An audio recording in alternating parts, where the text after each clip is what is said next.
जी हाँ, नमस्कार दोस्तों, स्वागत करते हैं आप सभी को आपका यूट्यूब चैनल टारगेट भोजपुरी।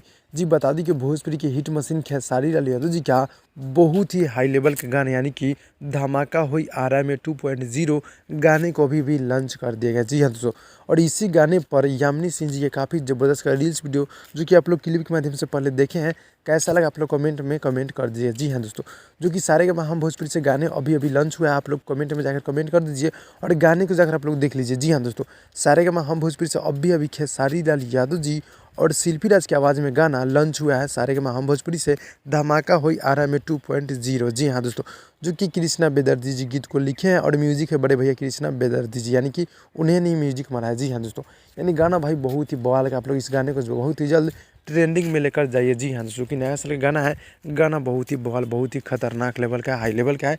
और रील्स वीडियो कैसा लगा आप लोग कमेंट में कमेंट कर दीजिएगा। जी हाँ दोस्तों, तो भाई लोग ये छोटा सा अपडेट था, अच्छा लगा तो लाइक कीजिएगा। मिलता है अगले वीडियो में, तब तक के लिए धन्यवाद दोस्तों।